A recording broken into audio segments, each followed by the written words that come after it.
We are at 3 o'clock Eastern Time, so hello everyone and Happy New Year. Welcome to our Disability Employment Technical Assistance Center, or DTAC, Community of Practice webinar for January 2025, Perspectives on Advancing Competitive Integrated Employment through Employer Engagement. My name is Megan Ketchell, and I am the project manager for DTAC. I'm a white woman with long blonde hair, and today I'm wearing a brown turtleneck and wearing a headset. I have a green background that's blurred, and I'm also wearing a gold necklace. Thank you all for joining, and we're so excited to have you here today for our first webinar of the new year. And Rebecca, we can go to the next slide. Thank you. All right, so here are just a few tips on accessibility and maximizing your participation in our Zoom today. So ASL interpretation, Spanish machine translation, and live English captions are provided during the webinar today. Um, we Please note that due to a recent Zoom update, full accessibility, including ASL interpretation, may not work if you're joining with a mobile device, but ASL interpretation uh, will be available to those of you who join in the Zoom desktop app or browser. Um, in addition, for today, you have the ability to change your own audio settings using the controls in your Zoom window. All participants are muted during the event, but we do accept questions through our Q&A pod, or you can email those to aodemploymentta@gmail.com. We will respond to questions as we have time and as they are relevant to our speakers during the live Q&A portion of this event later on. So stay tuned for that. And with that, we can go to the next slide. All right, so here is our agenda for today. So first, we just went over our introduction and some accessibility features. Now we're going to get ready to move into our main section of today's event on perspectives on advancing competitive integrated employment, or CIE, through employer engagement. We're going to talk through some strategies for employer engagement and outreach, and then have an employer panel. After that, we'll go to our live Q&A through the Q&A window, and we'll close out with some resources and links that you can share, and our survey to get your feedback on today's event. And we can go to the next slide. All right. So now moving on, I am very excited to introduce to you two of our speakers today. First off, we have Jonathan Taylor, who is the Executive Director of the Arkansas Governor's Council on Developmental Disabilities, as well as Gretchen Newton, who is the Director of Business Engagement at Arkansas Rehabilitation Services, or ARS, which is the state vocational rehabilitation agency in Arkansas. We're going to hear from John and Gretchen today, and then later on in the call, we'll introduce our two business panelists, Kathy and Rob. And with that, I will turn it over to the next slide and welcome John to kick us off. Thank you, Megan. I appreciate that introduction. um, I am Jonathan Taylor. If you can't see me, I'm a 53-year-old white male with ever-graying hair, with glasses and facial hair that is even grayer than the top of my head. I'm in my office, which for your benefit is blurred because it's a bit of a disaster. I'm in a dark suit with a red tie and a blue shirt. This is a topic that is near and dear to me, and I'm going to tell you why before we jump into it. As she said, I am the Executive Director of the Arkansas Governor's Council on Developmental Disabilities. I have the longest title in Arkansas state government. For short, I'm the ED of the ARGCDD, but we'll just go ahead and stick with Executive Director. In addition to that, I'm also the outgoing chair of the Arkansas State Rehabilitation Council.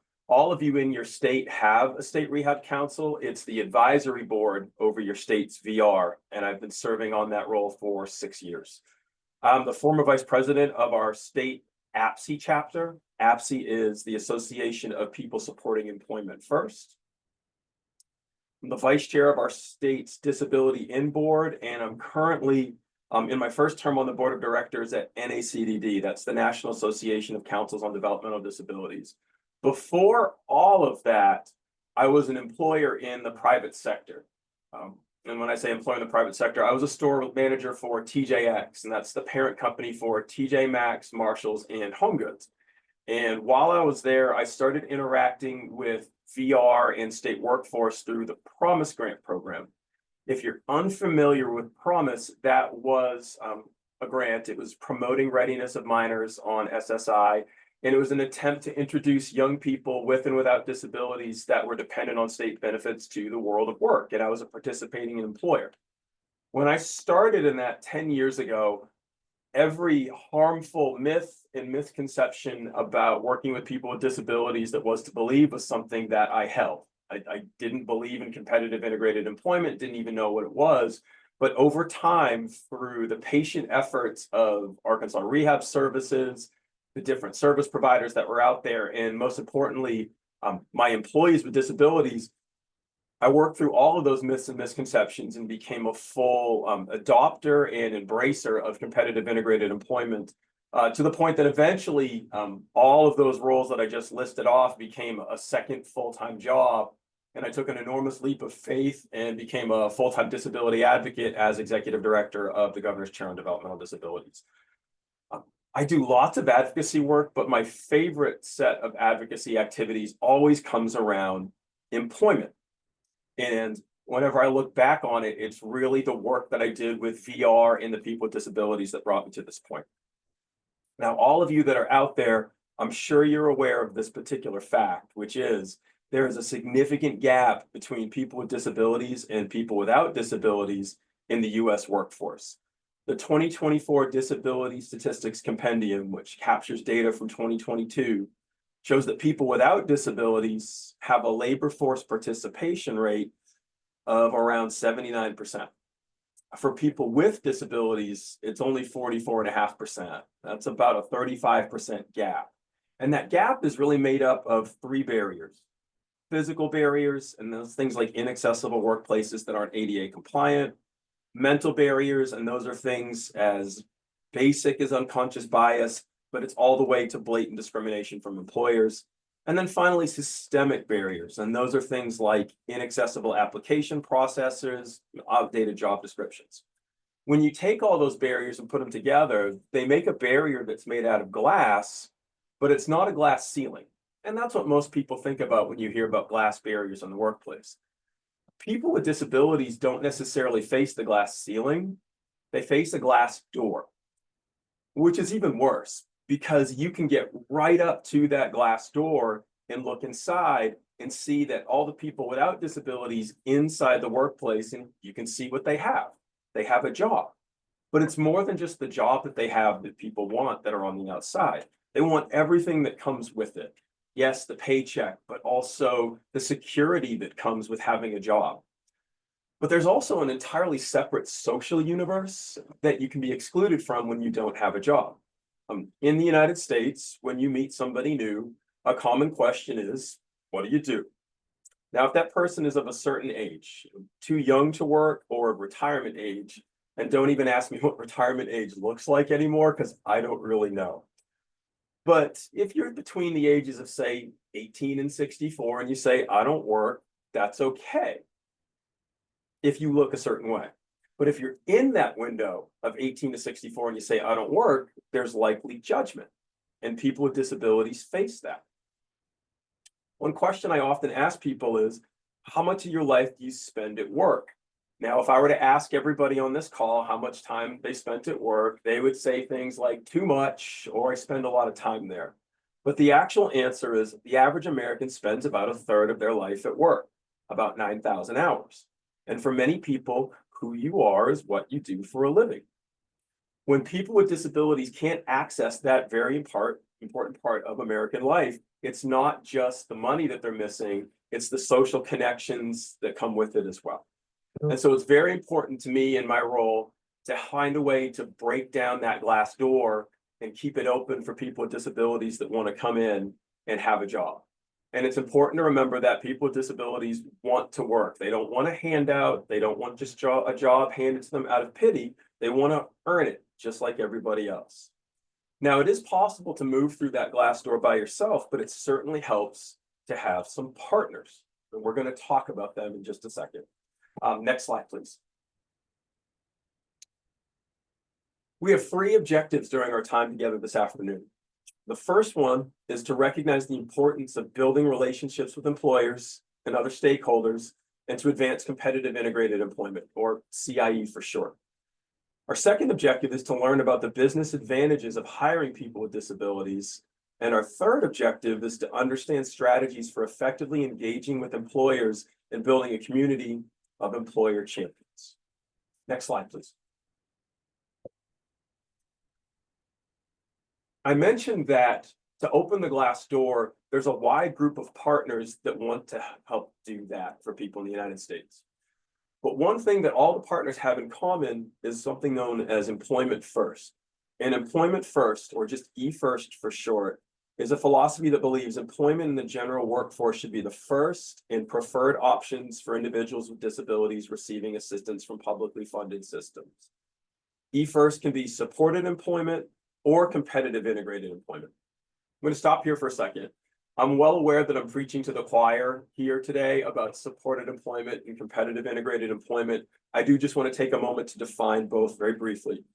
Competitive integrated employment is where the wages are competitive. It's not how you got the job, it's the wages you're getting while you're working. So if a job pays $15 an hour, that employee with disabilities is also making $15 an hour. And their pay comes directly from the employer. They're not there as part of an external work study or an external grant. So if we're all working in the same place, your paycheck comes from the same place as my paycheck.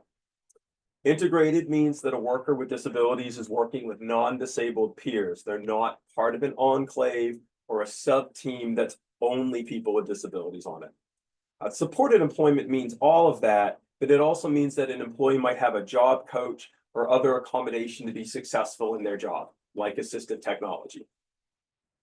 Finally, competitive integrated employment and supported employment is not sheltered work, and it is not sub-minimum wage. It's real people doing real jobs for real pay. Next slide, please. Within the employment first movement, there's a group of partners that are here on the screen for you to look at. The first ones are disability organizations. Those are like DD councils, who I work for, but there's other partners in the DD network as well. That could be UCEDS. Those are University Centers for Excellence on Developmental Disabilities, your state's protection and advocacy entities, Centers for Independent Living, DTAC, the group that's hosting this webinar, does a tremendous amount of work in this sphere.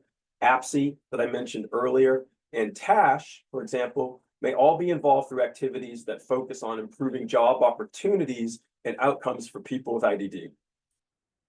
The next partners are state agencies like vocational rehabilitation, which we're going to get to hear from ARS in a little bit. They have specific missions to help people with disabilities enter and stay in the general workforce. Service providers that participate in supported employment and competitive integrated employment programs have job developers and job coaches to help people with disabilities be productive and successful in the workplace. Self-advocates, and those are the people that can and want to work, not in a workshop and not for sub-minimum wage. And they want to earn their paycheck just like everybody else. And finally, there's the employers. And these are the businesses and organizations that desperately need people who want to show up and want to do the work. And you may notice that this is a cycle. There's no set point. Anybody can jump into this at any given point. Next slide, please.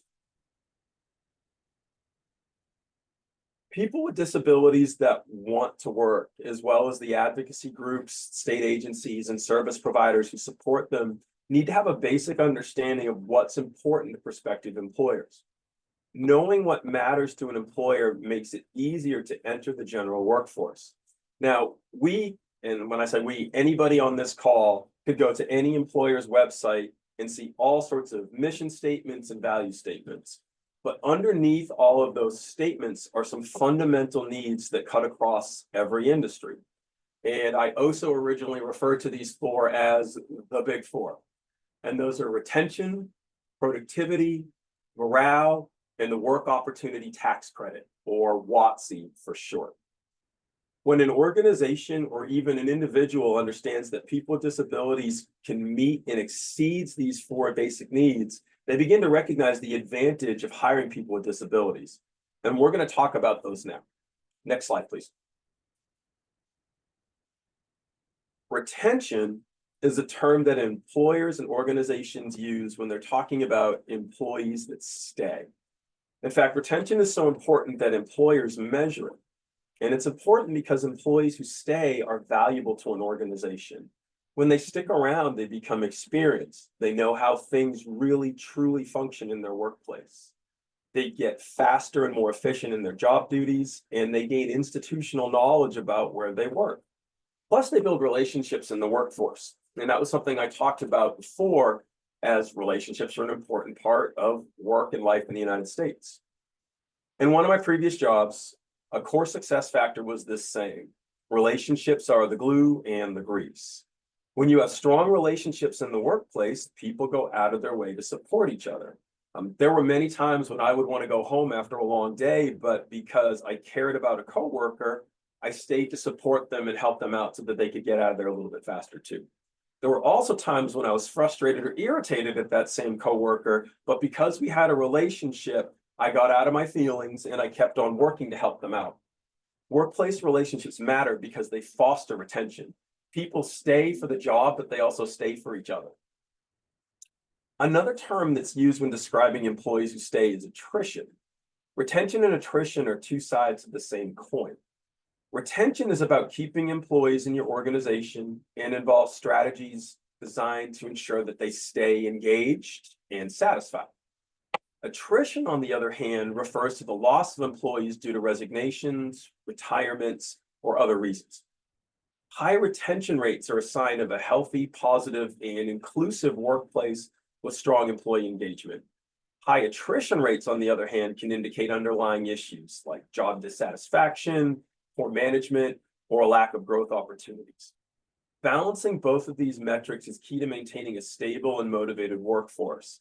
Many organizations add retention and attrition to a manager's performance review because there's a financial cost of poor attrition. So I'll give you an example. In the retail world where I came from, let's say I started out my year with 20 employees and I had an industry average of 60% attrition. So during that year, that means that my store lost more than half of its employees, say 12 people. So to end the year back at 20 people, I hired 12 new employees. The cost of replacing a lost worker at entry level adds up when you have the factor of advertising and marketing and posting that open job. And then the time it takes for an employer to review applications, interview the new worker, and then the effort expended in training somebody that's new. That cost, and this is just for entry-level workers, is about a third of the average annual salary. So if in this example, let's say the average full-time person made $30,000 a year, hiring those 12 replacements that year cost that business around $120,000. If they could have kept just one more person, they would have saved $10,000. That's why retention matters. Now, employees with disabilities who stay in a job for a year or more only have a 15% attrition rate. That means they stay enrolled 85% of the time. Employers who can learn how to effectively work with people with disability can gain a competitive staffing advantages over those who can't figure it out. That means if you've got people with disabilities in your workforce that stay, you're less likely to be spending time on hiring new people, training new people, going through applications. You can spend more time on the people that you have. Next slide, please.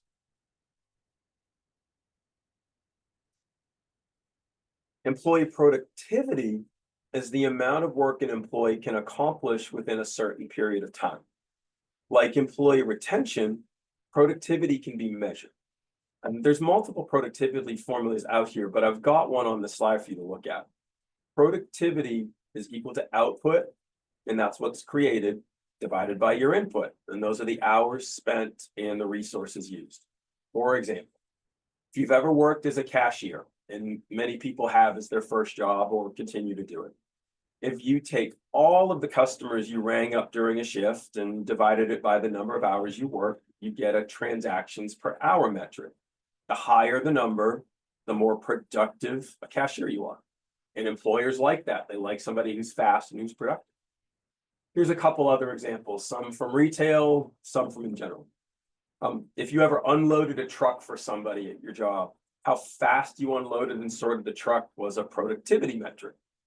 If you've ever done an inventory where you counted everything in your environment, how fast you could scan and count is a productivity metric. If you've ever stocked product, that's a productivity metric. If you've ever had to be accountable for how many words per minute you typed, that's a productivity metric.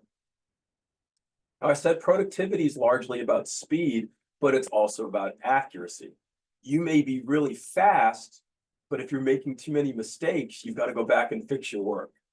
So productive workers balance speed and accuracy to be effective.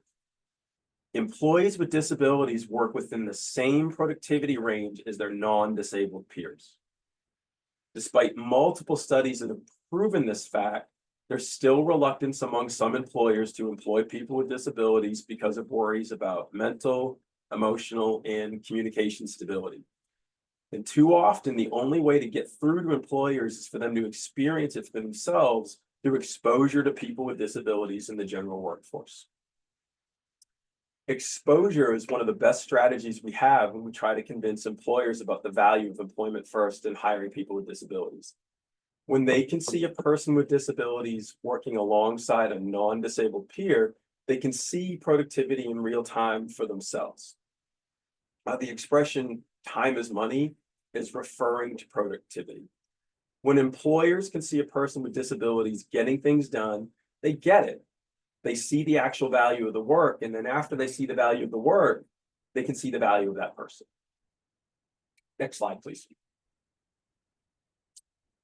Morale is the overall sense of well-being, satisfaction, and enthusiasm that employees feel about their work and their workplace. For employers, morale is all about creating a workplace where their people feel positive, valued, and motivated. When morale is high, employees feel valued and motivated, and that translates to better performance and higher productivity. When morale is low, it can lead to burnout, absenteeism, and attrition, all of which hurt an organization. Essentially, morale is the backbone of a healthy and effective workplace. Employers who can successfully integrate people with disabilities into their workplace routinely report high levels of employee satisfaction. And that matters because satisfied employees are employees who are likely to stay. That's why retention matters. That satisfaction goes beyond just their employees. Customers report that they prefer to do business with companies that hire people with disabilities. A 2022 survey published by Kelly Services found that 3 out of 4 Americans prefer to support a business committed to breaking down barriers at work, and 71% of Americans indicate they're likely to support a business that makes employment opportunities available for individuals on the autism spectrum. Next slide, please. The last of the big 4 is the Work Opportunity Tax Credit, or WOTC. I could go on for a long time about this one, but I'm not. I'm going to just cover the high points on this one. The WOTC is a federal tax credit available to employers for hiring and employing individuals from 9 targeted groups who face significant barriers to employment.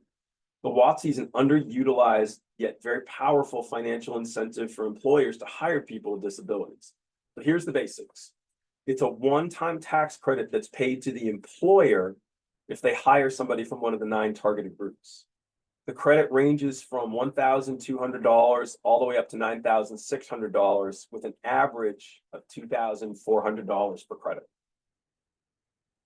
Of the 9 targeted groups, 1 is a referral from vocational rehab in your state. The employee's got to work at least 400 hours for the employer to receive the credit. It's filed through the IRS form 8850. It's small, it's available on the screen. You can easily look it up online by just typing in IRS 8850 on any browser. It'll pull it right up. And the form is filed at the state level through your state's workforce coordinator for WOTC. Now, I started out with this by saying that this is an underutilized credit. Here's what I mean by that. In 2023, the US Department of Labor reported 1,982,858 certifications for the WOTC were processed. So if all of those were actually filed at the average credit of $2,400, that would have been $4.7 billion being paid out to US employers in tax credits. Like I said, it's a seriously underutilized program. Now, at this point, next slide, please. Particularly if you're a job developer or a business engagement staff, you might be thinking, I know all of this. It's really important to me to know, how do I get on an employer's radar? Well, I'm going to share with you what my state VR did to me. And Gretchen Newton, who's also on here, if she feels like I am missing an important point, she'll jump in and tell me what I missed, because she was part of the team that did it to me in the first place. So tip number one for employer engagement is to do your research and take the time to get to know the employer that you want to work at or make a connection with before you make your initial contact. And really understand that all employers have a period where they're going to be far less likely to engage with you.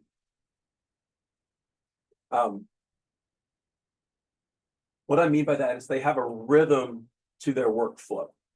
So I'll give you an example. If you wanted to get a job in retail right now, you probably have a better chance of having a sit-down conversation with somebody in a traditional retail role as opposed to a couple weeks before Christmas. They are extremely busy during the holidays. They wouldn't necessarily make the time for you. Now, they might interview you, but they really wouldn't understand how to effectively hire and integrate somebody with disabilities into their workforce if they've never done it before. If you're looking to help them do that, you need to approach them at a time when they're more likely to hear their message. So when Arkansas Rehab Services first came to me, it was early spring, and that was a relatively quiet time in the life of my business cycle. I had the time to hear about VR worked, and they had time to explain access and accommodations and how my team and VR and the job coaches would all work together to make that person with disabilities successful. They even had time to train my staff on disability etiquette. If they had tried to do that in November, I wouldn't have had the time. So just think about who you want to approach first. Another example is, say, an accountant. If you were to approach them now, you'd probably be okay. If you were to approach them in April with the tax deadline looming, they probably wouldn't have time for you. Take the time to get to know the business that you want to approach so that you have the time and they have the time to hear about what they need to do to be successful. Second tip on there is what's in it for them, or with it, is what I call it. This is the big four. And this is where, if you are a job developer or a business engagement rep, you really want to focus on what's in it for you to build a competitive integrated workspace where people with disabilities can be successful. You're able to address directly their bottom line needs around staffing in a way that'll make organizational sense. And plus, this is an opportunity to present yourself or your organization as a staffing partner. Third tip is to start strong. The first employee that gets placed will often set the tone for all future employee placements. I shared at the beginning that I was one of those employers that fully bought into all of the harmful myths and misconceptions. So when you first approach some employers, they may be operating off of those harmful stereotypes. And it's sad, but it's also just true. Some employers, if they're not used to dealing with people with disabilities, if you say, hey, I represent a disability service agency, they will run to an imaginary template in their head that's the most profoundly disabled person they've either ever heard of or seen or somebody told them about. And that person, real or imagined, fair or unfair, becomes the standard that all future potential placements are measured against.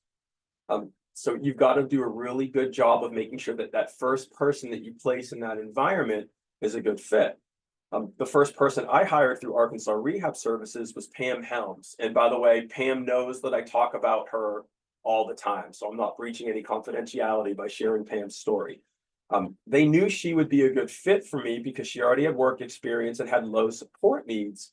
But because she worked out so well, I kept working with VR to hire more people with disabilities. And as that relationship continued, my team and I became more comfortable with people with disabilities. And over time, we were able to accommodate people with higher and higher support needs. we got good at it over time. If you're not familiar with the term of natural supports, that's really what evolved over time. And natural supports are the informal and unpaid relationships that just act as a safety net for people with disabilities in the workplace. Over time, we had built an environment that had natural support, so we really didn't need that much VR support. They were still there if we needed them, but because they started strong and put the right person in place, we had built a safety net for ourselves. Now, I'm not saying that the first person that you might place in an employer can't be somebody with high support needs. They absolutely can, but you just need to make sure that the support team around them is your A team. Is it your best job coaches? Is it your best business engagement reps? Make sure that the wraparound supports to make sure that person's successful are there. That's what I mean by start strong. The last tip on employer engagement I had was just follow up. Employment professionals have to constantly meet with the employer to monitor the progress of their inclusive hiring efforts. Your follow-up should focus on the overall employment effort, asking about the effectiveness about disability etiquette, how the person's onboarding process is going, and general employee training are really the areas that you want to focus on. And in general, align your focus or your follow-ups with benchmarks in the employee lifespan. That's usually the 30, 60, and 90-day check-ins are going to align with most new hire development plans. And then after that initial period, just keep checking in. Let that employer know how much you appreciate their partnership. That way, if an issue does come up, you might be there before it gets out of control. And plus, it just lets them know that you're there as a resource. We're all there to keep that person in the workplace successful because that's what everybody wants. And I can tell you that personally, the support and the follow-up made me feel like Voc Rehab and the supportive employment agencies cared about my success in addition to the success of their client. If you can follow these 4 tips successfully and effectively and consistently, you'll have a higher odds of success. Next slide, please. Over time, you'll start to build a network of employers that completely buys into competitive integrated employment and supported employment. Now, some of your employers will be content to just work with disability employment professionals as a staffing resource only. They'll accept referrals and they'll communicate with issues, and that's great. They're hiring people with disabilities, and that's a good thing. But some are going to go beyond that basic staffing relationship. They're going to fully buy into building an inclusive and integrated workplace that includes people with disabilities, because these employers, they get it. They're special. It's not just understanding the big 4, they live it. And when you find an organization like this, you need to lift them up as an example to other employers on how to do it right. These are your champions and you need to celebrate them. You can do it through forms of recognition publicly. If your organization can give out awards, that's always great. In Arkansas, we recognize employer champions in October during National Disability Employment Awareness Month. And we have 2 events. We have a governor's proclamation ceremony at the Capitol, and we have a business inclusion summit. And Voc Rehab gives out awards publicly to those businesses that have been great partners and are good at competitive integrated employment. If your organization have meetings, invite those employers, have them come and share their success story. And if you do any of those things, also remember to invite those employees with disabilities as well. You can do other things in newsletters. If you have social media outlets like LinkedIn or Facebook, that's another way to celebrate the partnership. And if you can do anything to celebrate with them internally, if an organization will allow it, come to meetings and share how much you appreciate their efforts. Many large organizations have employee resource groups, or ERGs for short, and those are voluntary employee-led organizations within a company that focus on various aspects of diversity and inclusion. And they bring together employees with common interests, backgrounds, and experiences that support professional and personal development, foster a sense of community, and drive positive change within the company.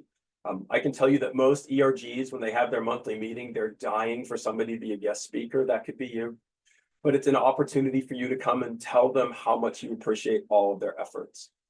Regardless of the forum, whether you're celebrating them externally, internally, publicly, privately, employers and employees like to be recognized. And it's a way to celebrate their efforts and achievements around employing people with disabilities, and it shows them that their work is appreciated. Everybody likes to be told thank you. And so now I'm going to say thank you for your attention, and I'm going to turn this over to Gretchen. And Gretchen, before I do, did I miss anything? Were there any other secret steps that you guys did to me when you turned me into this? No, you did an excellent job of recapping the successful things that people who either work with job placement or business engagement, how they need to be seen on a business's radar, and how to create the community of champions. Thank you for that, John.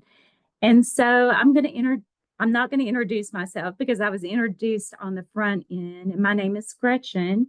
I'm a white woman with brown hair. I have a blue sweater on today, gold jewelry, and I'm wearing glasses. And if you will turn to the next slide, please. I'm just going to speak to you for a few moments on how you advocate for yourself. And I'm going to do that by just simply sharing my story as a person with a disability. So in 2020, I had a massive heart attack, and I understood, actually, I was at work and went to the ER, and I immediately needed some help and some information. And I'd never had these issues before. And so I learned in a very short period of time that I needed to understand my disability. I needed to understand it so I could speak about it to my employer, my manager at that time. And I also needed to understand what rights that I had as a person who now was a person with a as I operated as a person with a disability. And so my boss, he said, you need to read and comprehend the ADA, and that stands for the Americans Disability Act. And so I did that. And after I knew my rights, I did choose to disclose. And the reason people can choose to disclose is if they need an accommodation or if they need some kind of understanding or a modification on their job, which I needed all of those. And so I went to my boss and asked him what I needed to do. And he referred me to our human resource department, which was an amazing experience for me. It made my disability very livable and very doable in the work environment. And you may be asking, well, when do I need to disclose? There are three options that you have when you can disclose a disability. That can take place during your job interview or while the onboarding process is taking place, or after you have an issue arise, which I did. And then you need to choose the right person, which I told you that was my manager. And then I went to my HR, and they provided me with all of the FMLA paperwork that I needed. They made me feel very comfortable and supported. And those are the type of people that you need to look for when you're choosing your support systems. Your biggest support person should be yourself. You advocate for who you are. You need to be able to get to a place where you understand that your disability does not make you less than anyone else. In fact, I have come to realize that you have to almost produce more, even if it's just trying to prove to yourself that you can do those things that you once did. That was my experience. But be confident. Approach the conversation with your manager or senior leaders or coworkers as an opportunity to problem solve or explain, like to the people that I lead. Occasionally, I will have an episode. And so they know that that's going to take me down for a little while, usually several hours. But when I come back, I'm 100% ready to go until that 1% time shows up in the 99 or 100% model. And then if it requires, you're going to provide your documentation to your HR, but only if it's required. You don't have to provide that. You don't have to provide that to your peers or your manager unless it's required. Then the other thing I want to leave you with is focus on your strengths. Reaffirm your skills and the contributions that you do and can make while you're discussing your accommodations. When you carefully plan your disclosure and how to advocate for your needs, you can build an understanding and secure the support necessary for success in the job that you perform. Next slide, please. Okay, let me move my notes around for one moment. So far today, we have explored how to engage and create business champions. We have learned how to disclose a disability. And now it's time to hear directly from those who are leading the way in creating inclusive workplaces. And I would like to introduce, or actually they're going to introduce themselves. Next slide. Kathy and Robert.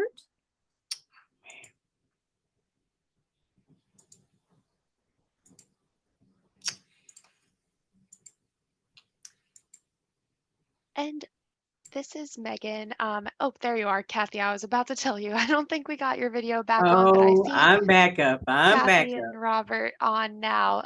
So I will leave you to it. I think, Kathy, you're going to introduce yourself first and then Robert. Thank you so much, Megan and Gretchen as well. Good afternoon. My name is Kathy Bonner, and I'm the Director of Diversity, Equity, and Inclusion and Outreach Programs for Bank OZK. I'm an African-American female with dark brown curly hair. I'm wearing a light brown sweater with stripes. I'm a proud U.S. Army veteran. And last but certainly not least, I'm an advocate and cheerleader for hiring, retaining, and promoting individuals with disabilities. All right. Well, thank you, everyone, and good afternoon. My name is Rob Hines, and I am a white man with a beautifully bald head and gray goatee, and I'm in my mid-50s, and I am really happy to be here today. I'm the Senior Director for Workforce Inclusion at Pride Industries, and I also just happy to be on this call because my background is really vocational rehabilitation and really have enjoyed the topics thus far. So thank you. Thank you, Kathy and Robert. And you can see why they are two of our leading business champions for our agency. And I just want to ask you a few questions and just see how you answer and what your thoughts are about the services that we provide. So what aspect of our services have been most valuable to your organization? And Kathy, we're going to start with you, and then Robert, you can answer afterwards. Okay, thank you, Gretchen. I think for us, it's just been the partnership. It's been very fluid, and it's been very comfortable. We've had, of course, we've invited ARS out here to our house at the headquarters, and we in turn have visited ARS at their home headquarters. And so it's the type of relationship where it's very reciprocal. We feel comfortable with each other. It's not business as usual. And I think we all have the same goal in mind, is trying to properly place qualified individuals with disabilities. And we've been very successful together to do that. Yeah, so I would first like to echo what Kathy said as far as a relationship. It's really, that's the most important aspect of the work that we do with ARS, but there are some specific things as well that I'd like to mention. One of the things that's an obvious thing is the connection to job seekers with disabilities, and also just a knowledge of the business environment in Arkansas, specifically the Little Rock area. We've gotten some help on a few key things and initiatives that we've been doing. in that area. We've had assistance with job fairs, for example, helping us to, basically get the word out about the jobs that we have and invite people in to hear more about how it might be a good fit for them. And then, we appreciate the work that ARS does around accessibility reviews for businesses. Like, is the space accessible? Are policies accessible? How can we be more accessible to the disability community? And we recognize the expertise of ARS in that domain. And I can remember one specific case that was really helpful where we had problems getting access to the local workforce job board, and just something simple like that, we were able to make a connection with someone at ARS, and they helped us to get that resolved. So I could go on forever, but that's just a few of the things that come to mind. Thank you, Robert and Kathy. Next slide, please. And then can you describe any examples of how our services have helped solve a problem or a challenge or achieve a goal of your business? I'd say one of the number one challenges that we face is staffing. I don't think that's unusual, especially post-COVID. I think most of the employers out there that I connect with, and I connect with HR folks throughout Little Rock and beyond, because the bank is located in 8 different states. And so I think we're facing the same challenges. And so our work with ARS has been so important because there's been one time in particular where we had an accommodation situation in North Carolina, and we didn't know who to contact. We were so accustomed to working with ARS and know who to contact, we didn't know what to do. So we contacted ARS, and they actually linked us up with their counterparts in North Carolina. So we were able to get to and help and to assist this employee with an accommodation. And so it was a win-win for everyone. So even beyond Little Rock and Arkansas, they were able to help us within our market, and we have a very large market. Thank you. Robert? Yes, like Kathy, we have experienced a need to kind of apply what we're doing in Arkansas in other states. We have a footprint of about 15 states that we operate in. I can tell you that ARS is a prime example of a great partner and a voc rehab agency. So, just to kind of go back to what I mentioned earlier, we were having some trouble with the pipeline, getting people hired for some of our jobs in the Little Rock area. We reached out, and a solution was offered. Hey, let's do a job fair. We can help host that. And we got the word out to the community. We had a pretty good amount of people that came in and responded to that and to our online kind of representation of those jobs. And then before you know it, it took just a little bit of time after that we had some folks in the pipeline, made some job offers, and really that's where the rubber meets the road. We had qualified applicants, and they got hired for the work that we're doing, and we just really appreciated that. It was a key time, and they were a key partner at that time. Thank you. So do you feel that our agency understands your business and industry challenges? Could y'all both speak a little into that? I think most definitely. I think, I want to speak in particular about Fred Harris, who was the corporate business service manager who worked with us with the beautiful young lady that you see on the screen there with Priscilla Jones when she first joined the bank. And he helped to place her. She did a phenomenal job. She worked with us a little over 2 years, and she got a little antsy and she wanted to promote up. And so she ended up going to another bank. That's still a win for us. Anytime that we can groom and cultivate an individual and they can move up and promote on and go somewhere else, of course we want to keep them, but that's still a win.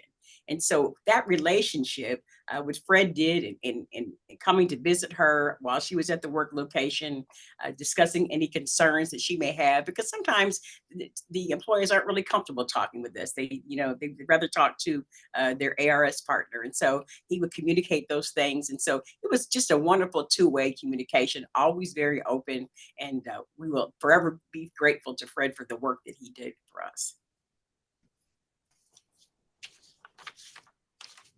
Yeah, so Pride has had a long-standing relationship with ARS, but with folks coming and going, changing personnel, we've had a recent change, and we were really kind of anxious to reignite our relationship with ARS after we had someone that had been with our company for 30 years move on. Imagine that they decided to retire, right? Why not stay longer? 30 years, right? But with those changes, we did begin that process of renewing and kind of revisiting our mutual understanding one with another of, how we operate and what are our priorities and initiatives that we really want to engage in. And it's an ongoing process. And I think the understanding and the relationship is definitely deepening. Thank you. Thank you both. So if you will move on to the next slide, please. So how satisfied are you with the candidates we've provided? And Kathy, I know you spoke about Priscilla.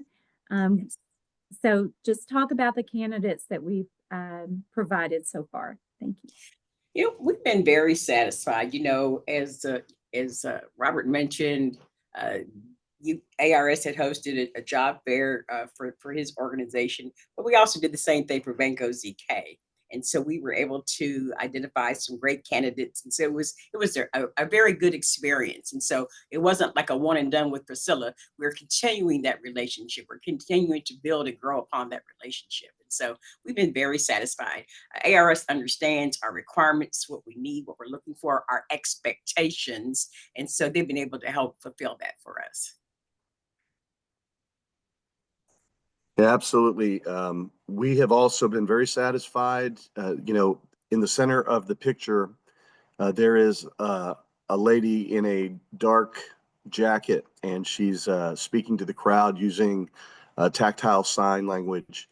And this is an employee of ours that is deaf and blind, and she's really an example of a leader in the workplace.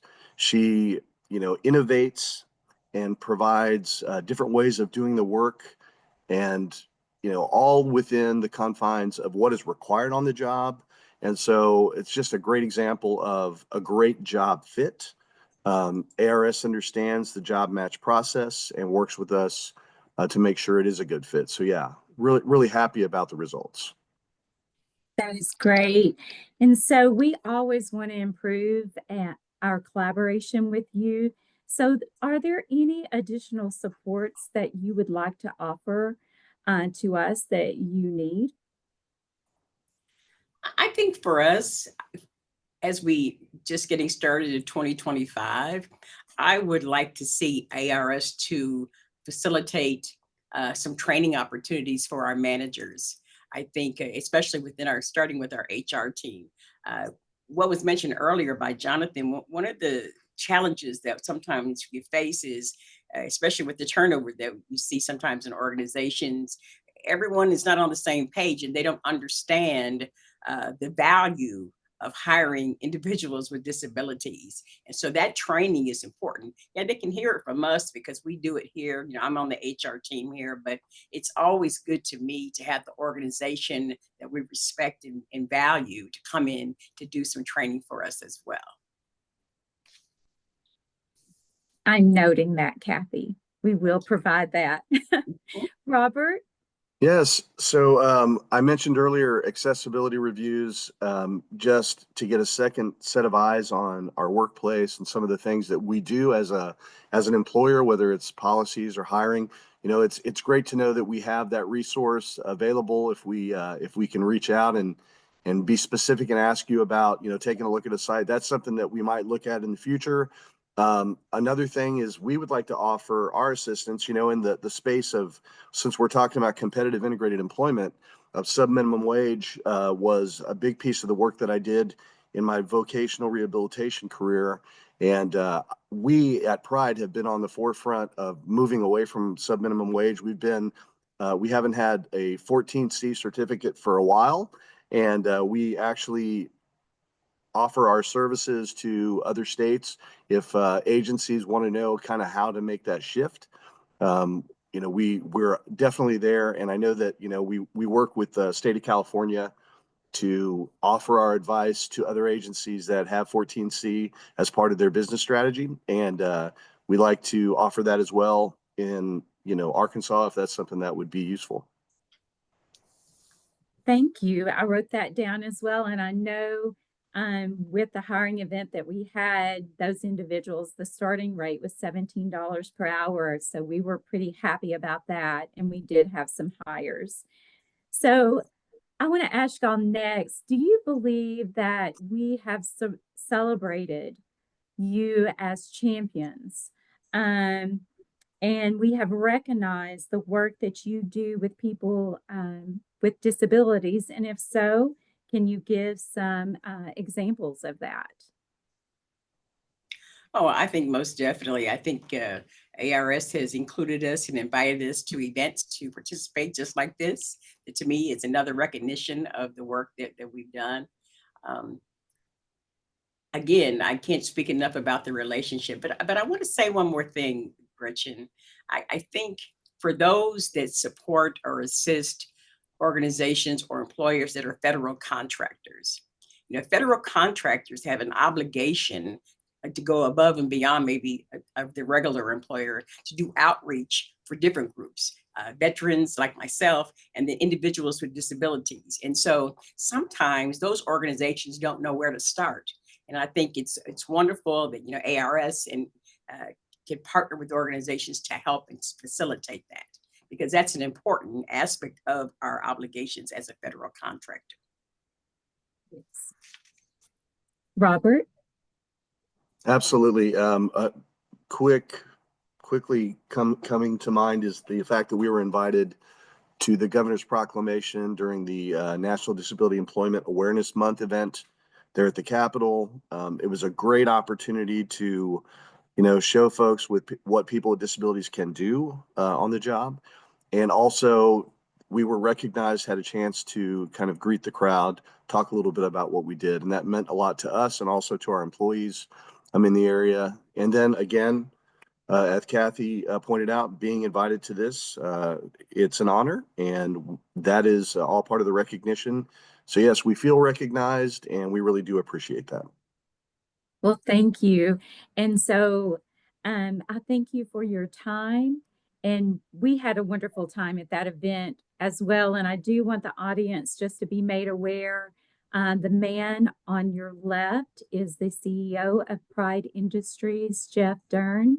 And then the picture to your right was Beth Poe, our commissioner, deputy commissioner, and various board members and hot C-suite employees of Pride Industries celebrating that day. And Kathy, we've had business awards given to you on various occasions. And we just thank you for this opportunity that you both have eloquently shared how we partner with businesses and provide services and all get outcomes, right? Yes. Right. Thank you.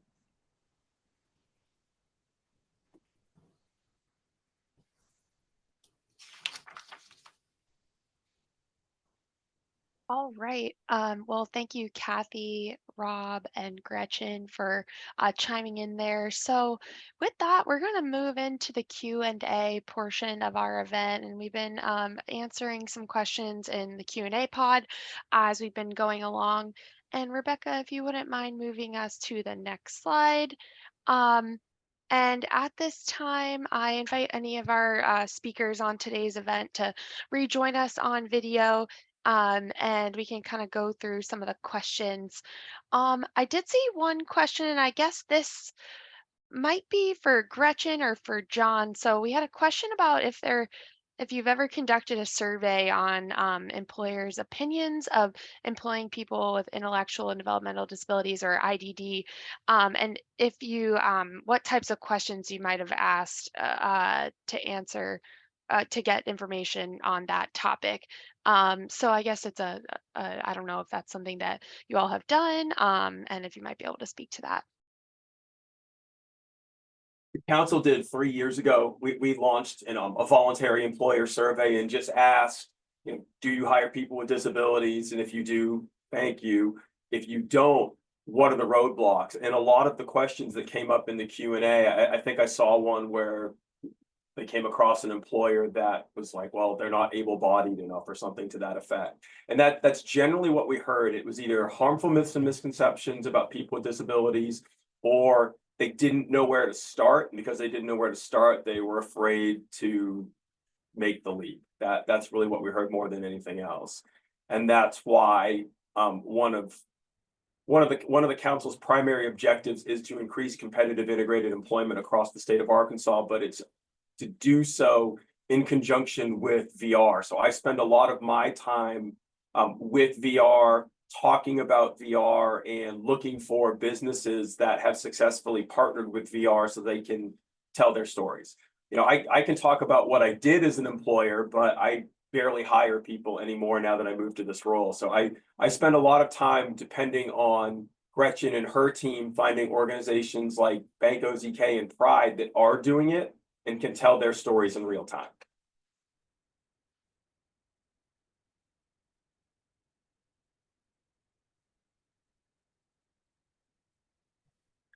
Thank you, John. That's really helpful to share.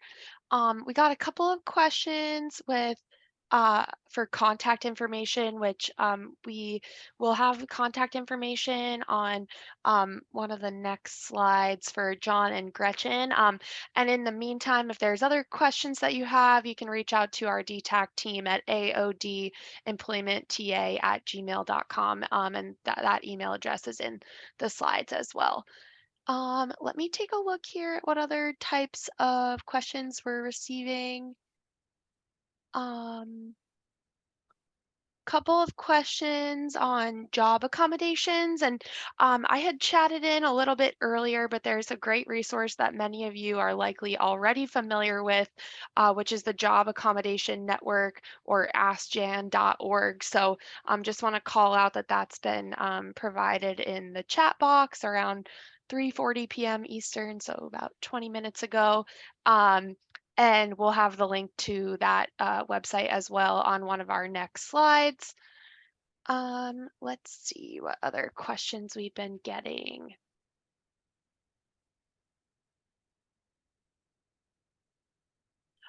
So I think this might be a question for Rob and Kathy. So there's a question about if your businesses work directly with service provider agencies, including those who employ job coaches and developers, or primarily directly with ARS.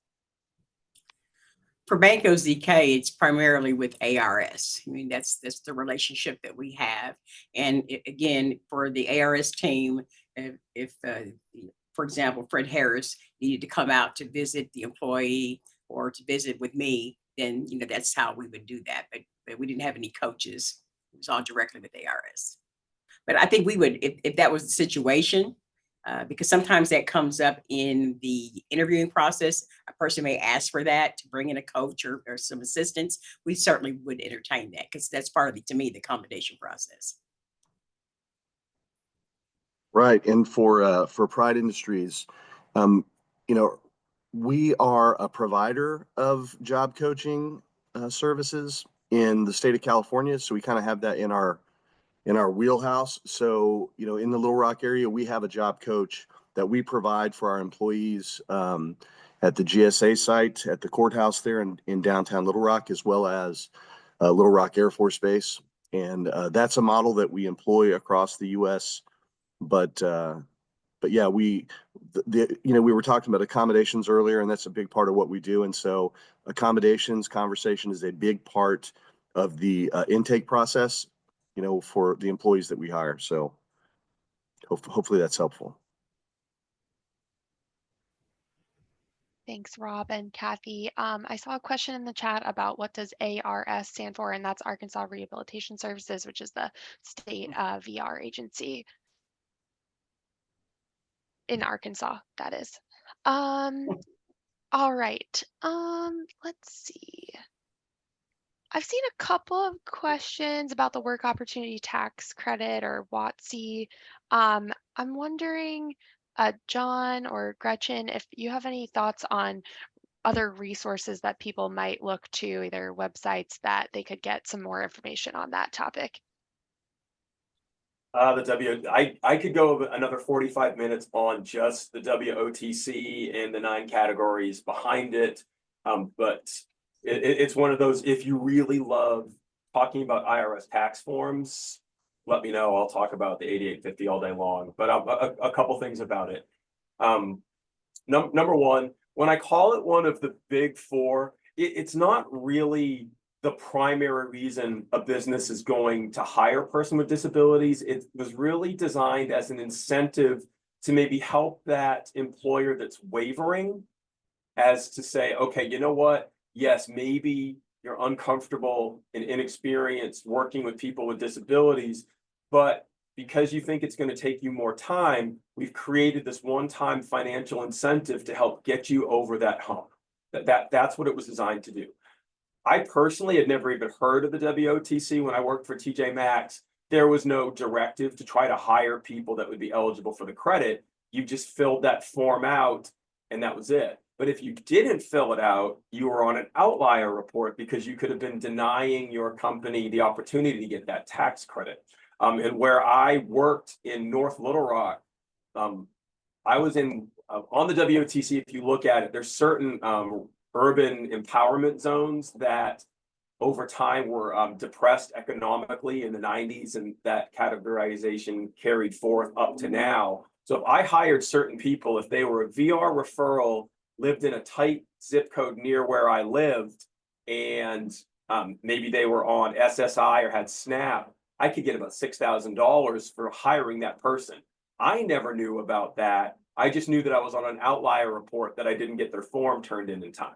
So we had no, hey, you need to go out and look for people that might qualify you for the 8850, but it was an incentive for the company to make sure that we were screening for it to see if we would get it. But that was never the primary impetus for it. The 8850 was really designed as a way to help push resident employers over the edge to take that chance. I think I saw another. All right, so Teresa's asked lots of questions around this one. Every person has the right to choose to disclose information. If not, they don't have to fill it out if they don't want to. And I'll tell you that most of the time with an employer, you're not filling out that form until they're about to hire you anyway. You don't have to fill it out. You're under no incentive to do it, but it is an incentive to the employer to hire that person and keep that person. But yeah, you don't Jonathan, have it's a little bit different for federal contractors. Yep, it is. Yes, a little bit different. We have to actually do that during the hiring process, then after, at the end of the hiring process, and then when they come to do their onboarding, and then every 5 years we have to extend the invitation to self-identify one more time. Gotcha. Yeah, and that's when I was not a federal contractor, and Yes. it's always tough. Most of the time, the average employee, when they're filling out that form, has no idea that they're filling out a form around tax credits. It's just another piece of paperwork in a stack of 20 pieces of paper that you're filling out when you go and get a job. So yeah. I think there was another question too. Have you ever seen employers fire anybody after the 400 hours? Yeah, I've heard a few horror stories. My state workforce coordinator said he sees it every once in a while, but it's very rare, where somebody will work the 400 hours, the employer bags the credit and lets them go.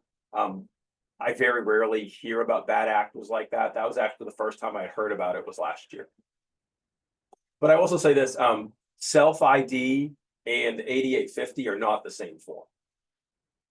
Not the same form.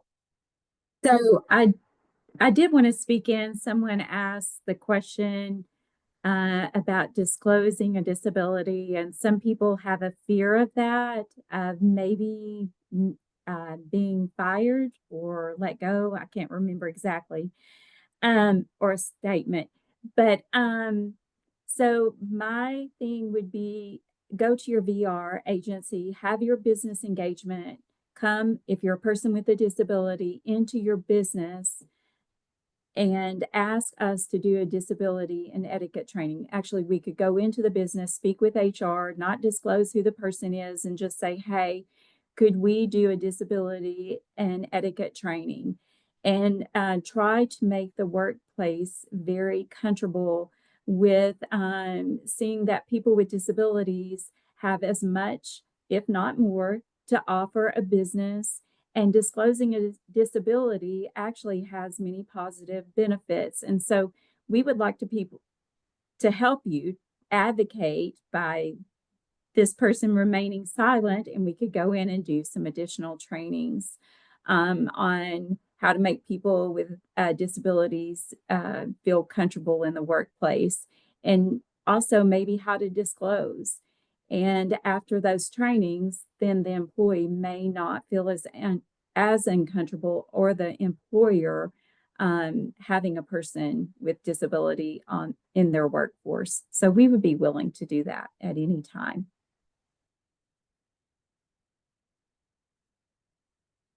There was another question that I saw in the chat that I wouldn't mind talking about. It was, what will your challenges be now that there's an assault on DEI programs? It's always a scary topic to talk about. I will tell you this. In our state, where Gretchen and I are, we have some anti-woke and we have some anti-DEI legislation that hasn't impacted the work of the Governor's Council on Developmental Disabilities in any way. Because when we go out and we talk about our work, we talk specifically about disability inclusion, disability integration, and disability accessibility. We don't talk about DEI in broad terms. We stay very focused specifically on disability. And particularly when I talk to legislators about those things, they have an understanding of the Americans with the Disability Act. They understand Olmstead. They understand what VR and the other WIOA partners do.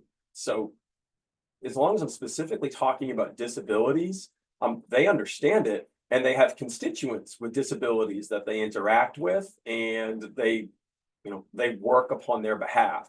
So in terms of what our challenge is going to be, I might not say the word DEI out loud, but as long as I continue to talk specifically about the impact that these programs have on people with disabilities that are their constituents, I haven't had any issues. And then in terms of private businesses can do whatever they want. Thanks, John and Gretchen. So there's a couple other questions I've seen in the chat. A couple of people who have asked for links or for data in reference to some of the items that John was speaking about earlier. I wanted to call out that my colleague Yumema has dropped the link to the slides in the chat quite a few times, as well as also published them in the Q&A. And if you scroll to the end of that slide deck on slide 29, we have links out to the different websites and references for that data that we discussed earlier in the call that might also be helpful for your own purposes as you might be approaching employers or other stakeholders about this topic. So just wanted to call out that that is available. Let's see what else we have. So I've seen a couple questions, John, kind of similar to what you already covered in terms of the big four. I wonder if you would be able to just briefly summarize those big four again in terms of approaching employers or businesses. And I Sure. think I'll look up the slide reference while No, you're yeah, talking to that. I'm happy to do that. Thanks. And a lot of it just comes down to, I focus on those bottom line things for businesses, because you have to remember that businesses exist to do one thing. And if I were to poll everybody on this call and say, hey, what's the most important thing to a business? A lot of times I get things like, great customer experience or great customer service or building great products. The most important thing to any business overwhelmingly is to make a profit, to make money. Now, all of those other things that are out there are ways to get there. When I was in retail, I loved doing retail, and that was a great way to make a living and do my things. But when it came down to it, I was there to be profitable for my employer. And that's why I focus on the big four in terms of what's in it for the employer. So retention matters, because if I have to interview and hire less people and I keep people, I'm more focused on developing the people that I have instead of spending a significant portion of my week doing interviews and training new people all the time. That's a big part of it. Productivity always matters to an employer, because you want people that can show up and get the job done and be productive and hit their quotas and their metrics and their targets. That's important. The work credit is, I talk about that just because if somebody's right on the edge of, I don't know if I can hire this person with disabilities or not, sometimes that little push with the credit might be just enough to push that person over the edge the first time until they begin to understand it and see that person with disabilities as a valued member of their team. And then morale, again, if you go into work and your team is happy and productive, it makes your life as a manager a lot easier. You'll sometimes hear managers talking about, well, hey, I ran around and put out fires today because my employees aren't happy. When your employees are happy and they want to come to work, they're effective, they're productive, their interactions with your taxpayers, because I'm in state government now, or with your customers when I was a private employer, are going to be better. And that's why I focus on those big four, what's in it for the employers. Sometimes, when I was starting out in this, I would have some people in VR, and forgive me, Gretchen, because Gretchen probably knows exactly who these people are. They would come in and they would start telling the story of their client. And they would tell they've overcome so much and they've had all this tragedy in their life. Well, if you come and tell me that as a business leader, when I'm obviously running around trying to get a lot of other things done, all you're telling me as this is what's in it for them, not what's in it for me. And employers need to understand that hiring that person with a disability is in their best interest. It is a smart, strategic hiring decision that will pay off over time. So that's why I always encourage everyone, focus on what matters to the business. They'll get to care about that person over time. They'll invest in that employee over time. But if you are, Kathy, for example, Rob have thousands of employees. It takes time for them to really want to invest in each and every one of their employees eventually, emotionally. They will. Over time, they can probably tell you lots of great stories about the people that work for them. But at the beginning, the most important thing is, can the person do the job that I hired them to do? The emotional investment comes later. And Kathy, Rob, call me out if I'm wrong, please. Okay. Does that answer that question?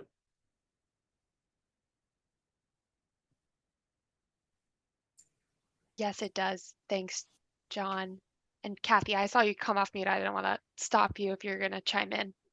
Yeah, I don't disagree with that. I think, again, the challenge is, again, we have to face the fact that we're all trying to hire people from the same pool. And it's a challenge. It's been a challenge for the state to hire people. So you got to imagine it's the same thing in the private sector. So we're all struggling because we're all going after the same people.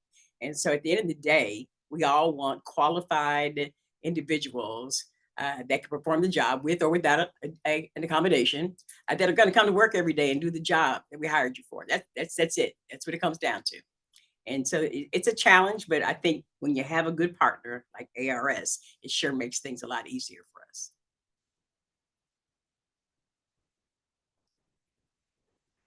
And good businesses are a part of that.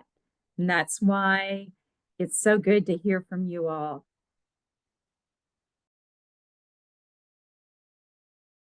Thanks, Gretchen, Kathy, Robert, and John. Well, I'll give it another minute just to see, John, Gretchen, Kathy, or Rob, if there's anything else you wanted to add before I kind of move us on to talk about some resources and close out.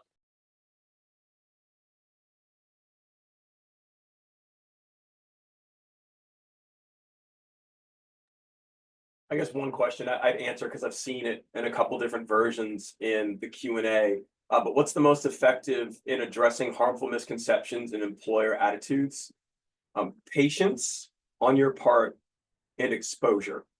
Exposing them to somebody with disabilities that can come in there and do the job. And when I talked about starting strong, that's exactly what happened to me. They picked somebody that they thought would have a high odds of success, and they made sure that that client was well supported, but also recognized that there was a dual client involved, which was me. They wanted their client to be successful, but they wanted the business to be successful. So when you're talking about addressing harmful misconceptions and employer attitudes, it's helping them hire somebody that's right for their business the first time and giving them a lot of support so that that person can be successful. And then eventually they will see it for themselves. But it takes time. And it can be maddening. I was that person 10 years ago. And over time, it was really the work of, like I said, VR, but also the people with disabilities that worked for me were the ones that taught me the most about how wrong I actually was.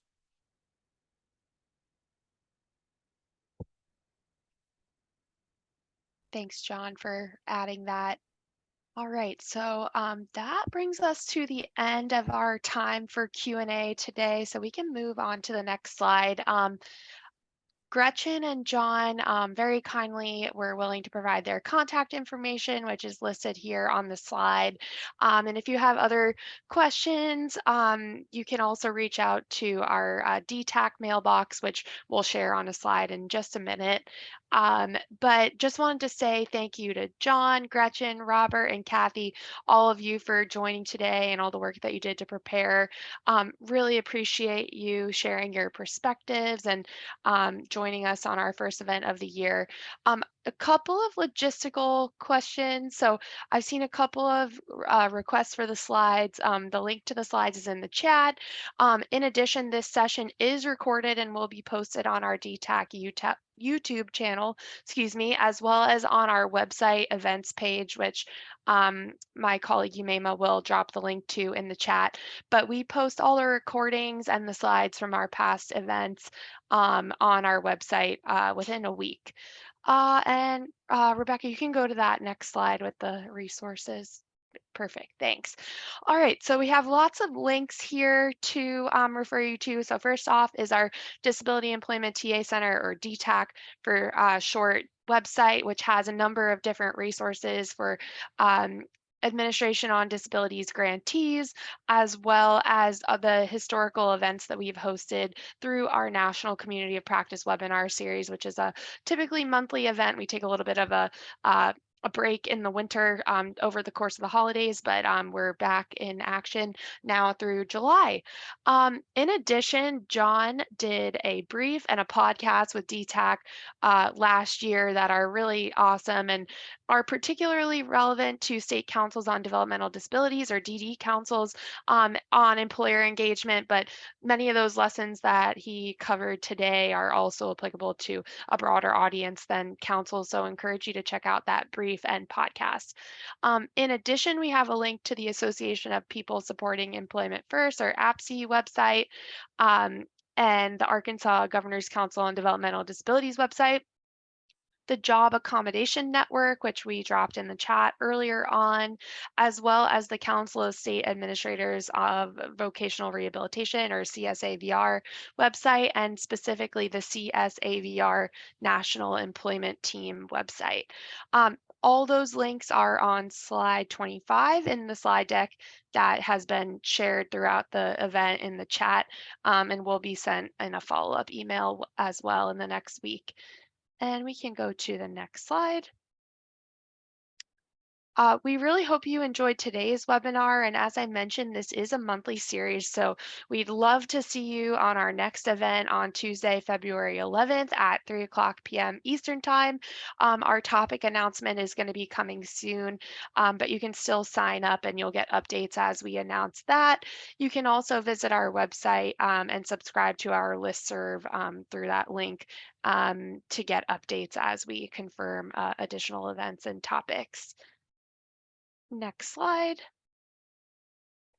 All right, and this is where I mentioned that we have our DTAC contact information. So if you had a question about today's event or needed assistance, our email is aodemploymentta@gmail.com. I know this has been linked a couple of times, but that's our AOD Disability Employment TA Center.com DTAC website. And then in addition, we do offer on-demand technical assistance to AOD grantees, specifically Centers for Independent Living, state councils on developmental disabilities, USEDS, PNAs, traumatic brain injury grantees or state partnership programs, as well as the projects of national significance, community collaborations for employment grantees, or PNSCCE. So if you are one of those audiences and you have an on-demand TA request, you can go to that form linked on our website. And next slide. All right. Last but not least, we really do value your feedback on these events and your participation. So we'd super appreciate if you could populate our post-webinar survey. The link is on slide 28 in the slide deck, or it'll also pop up as you leave today's event. My colleague Yumema kindly dropped the link in the chat as well in case you miss it, and then we'll send it in our follow-up email as well. But with that, that is all we have for today. Thank you again, John, Gretchen, Kathy, Robert, for joining us, and to all of our attendees. We hope you enjoyed today's webinar, and we hope to see you next month on February 11th. Thank you. Thank you so much. You.